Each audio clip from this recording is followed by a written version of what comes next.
Hello everyone, आज मैं तुम लोगों को ऑडिट और एसएम रिवीजन की स्ट्रैटेजी बता रहा हूँ, वेटेज वाइज बता रहा हूँ। प्लीज़ ध्यान से सुनना, ठीक है।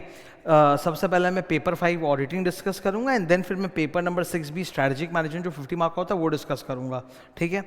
बोर्ड पर गौर से देखो, ये इंस्टीट्यूट ने बनाया है। ऑडिट में टोटल 11 चैप्टर्स हैं। 11 चैप्टर्स को इन्होंने 9 पार्ट्स में डिवाइड किया है, ठीक है। चैप्टर 4 और 6 को एक साथ रखा है, चैप्टर नंबर 9 और 10 को एक साथ रखा है, ठीक है।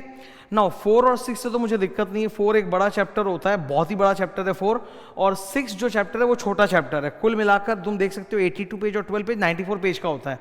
लेकिन 9 और 10 ये दोनों मिला के बहुत बड़े होते हैं। 9 खुद बड़ा है, स्पेशल एंटिटीज की ऑडिट, और 10 नंबर भी बैंक ऑडिट जो बड़ा है, जो मिला के 102 पेज का हो जाता है। तो इस तरह से इन्होंने 9 हिस्से बनाए हैं। वेटेज वाइज अगर आप देखोगे ना तो बड़ा ही इक्वल टाइप है। यहाँ पे लॉ वाला हिसाब नहीं है कि 5 चैप्टर से 50 मार्क, वैसा नहीं है। यहाँ पे ऑलमोस्ट एवरी चैप्टर को based on the size same type का ही वेटेज मिला है। तो ऑडिट सब्जेक्ट में ना आप वेटेज के हिसाब से नहीं पढ़ सकते। एक मैं आपको टेक्निक बताता हूँ।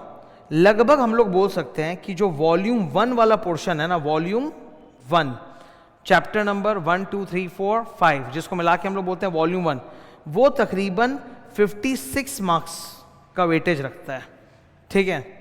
और ये नीचे वाला जो पोर्शन है ना, चैप्टर नंबर 6 7 8 9 10 11, ये आप समझ लो लगभग 44 मार्क्स का वेटेज रखता है। इस तरह से कुछ बनाया हुआ है, ओके।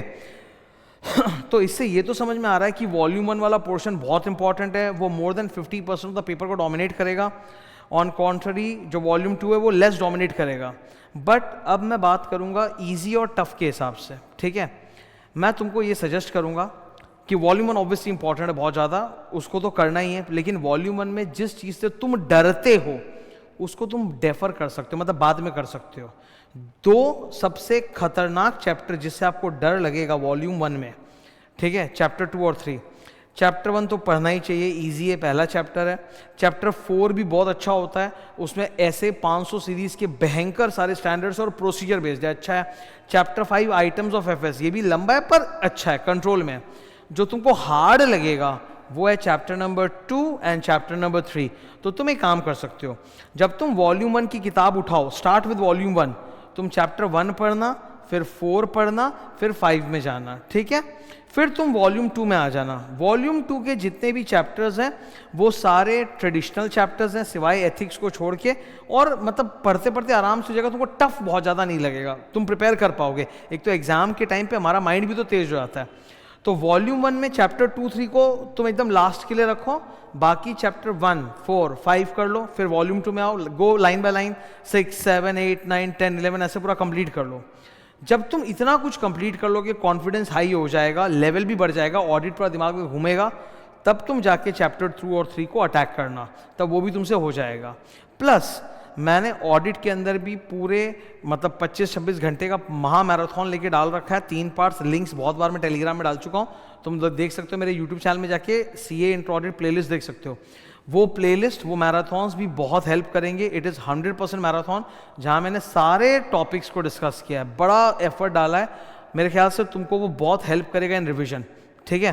तो एक बार समअप करते हैं ऑडिट को। चैप्टर नंबर 2 3 को तुम होल्ड कर सकते हो, बाद में कर लेना क्योंकि हार्ड होता है। पहले 1, फिर 4, फिर 5, फिर वॉल्यूम 2 पूरा करो, देन लास्ट में चैप्टर 2 3 करो, ठीक है। अब SM में कैसे होगा? स्ट्रैटेजिक मैनेजमेंट में सर 5 ही चैप्टर्स, और इंस्टीट्यूट ने सबको बराबर वेटेज दिया है, 10-10 मार्क का, एकदम बराबर वेटेज बनाया हुआ है, ठीक है। साइज वाइज भी अगर मैं बात करूँ ना तो स्ट्रैटेजिक मैनेजमेंट के सारे चैप्टर्स लगभग सेम साइज के हैं। लेकिन इसको स्ट्रैटेजिक मैनेजमेंट को रिवाइज करने की एक टेक्निक होती है। Don't ever start with chapter 1, वो हार्ड लगेगा।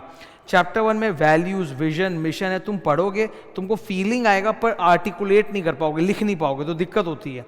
तो चैप्टर 1 2 बाद में करोगे, पहले सबसे घुसते ही चैप्टर 3 4 करना। Chapter 3 4 is the first thing that you should do. It contains lot of strategies, different type की, माइकल पॉटर की स्ट्रैटेजी, ग्लूक जॉर्ज की strategies, BCG matrix, GE matrix, Ansoff matrix, सारे मैट्रिक्स, सारे स्ट्रैटेजीज वो chapter 3 और 4 में।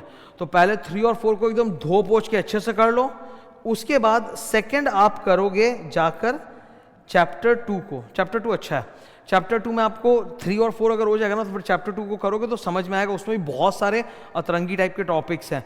Michael Potter वाला topic है, ग्लोबलाइजेशन का टॉपिक है, दुनिया भर के टॉपिक्स डाले हुए जो बहुत अच्छे हैं, कॉम्पिटिशन को लेकर टॉपिक्स है। फिर आप थर्ड में उठाना चैप्टर 1 को, अब वो थोड़ा अच्छा लगेगा, vision mission and all that. And last आप कौन सा करोगे, चैप्टर 5। चैप्टर 5 हार्ड होता है, इसीलिए वो करना एकदम लास्ट में, पहले नहीं करना, ठीक है। तो ये जो वेटेज एनालिसिस है मैं बता देता हूँ। ऑडिट और एसएम में वेटेज एनालिसिस में ऐसे कोई चैप्टर चमक के नहीं आते कि भाई ये कर लो तो इसे 50 टर्म हो जाएगा, ऐसा नहीं होता। ऑडिट एसएम में almost every chapter based on the size have been given equal weightage. Approach ये रहना चाहिए कि हमको इजी से हार्ड के टुवर्ड्स जाना है, because audit SM hard core theory होने की वजह से हर स्टूडेंट को हार्ड लगता है। तो अगर तुम चालू एक हार्ड चैप्टर से करोगे तो कॉन्फिडेंस टूटेगा, अपने कॉन्फिडेंस बचाना है। तो तरीका फॉलो करो, ऑडिट में चैप्टर 2-3 को बाद के लिए रखो, 1, 4, 5 एंड वॉल्यूम 2 में जाओ, उससे बहुत कॉन्फिडेंस आएगा, तब तुम चैप्टर 2-3 करो ना, मस्त होगा। Same applies for strategic management. Strategic में 1 और 2, ये चैप्टर नंबर 3 और 4 सबसे बवाल चैप्टर है, इंपॉर्टेंट ज्ञान है, एकदम मस्त भी है, एग्जाम के लिए भी इंपॉर्टेंट, इसको पहले पढ़ लो, फिर तुम चैप्टर 2 में जाओ, चैप्टर 1 में जाओ, एंड लास्ट में चैप्टर 5 में जाओ, ठीक है।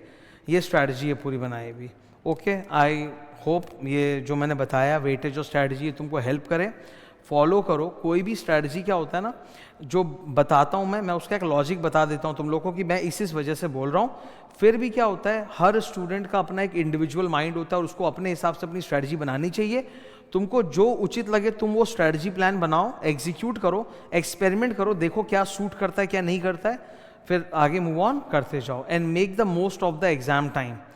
टुमारो आप लोगों के इंटरमीडिएट के एग्ज़ाम्स स्टार्ट होने जा रहे हैं। अकाउंट्स के पहला पेपर है 12 तारीख है, ठीक है। फिर 14 तारीख को लॉ आएगा एंड सो ऑन, इस तरह से मूव करेगा। ये जो 12 दिन होते हैं ना एग्ज़ाम्स वाले पूरे, मतलब 6 दिन एग्ज़ाम के 6 दिन छुट्टी के, ये सबसे इंपॉर्टेंट होते हैं। कुछ स्टूडेंट्स इसी में आके हार मान जाते हैं, तब नहीं होगा। इसमें आपको अपना जी जान लगाना है, अपने ऊपर विश्वास रखो, पास फेल की चिंता मत करो, बस सोचो कि हम अपना बेस्ट मेहनत करेंगे, ऑनेस्टली ईमानदारी से हम अपना बेस्ट मेहनत करेंगे, जितना हो सकेगा पढ़ के रिवाइज करके जाएंगे, ठीक है। रिजल्ट के बारे में कब सोचेंगे, जिस दिन मेरा सारा पेपर खत्म हो जाएगा, मैं घर आ जाऊंगा, तब बैठ के मैं रिजल्ट क्या सोचता रहूँगा, पास फेल। अभी पास फेल नहीं सोचूंगा, अपना मोराल डाउन नहीं करना है, अपने मोराल को, कॉन्फिडेंस को प्रोटेक्ट करके चलना है एकदम, ठीक है, कि कॉन्फिडेंस एकदम सही रहना चाहिए। Okay, best of luck, thank you.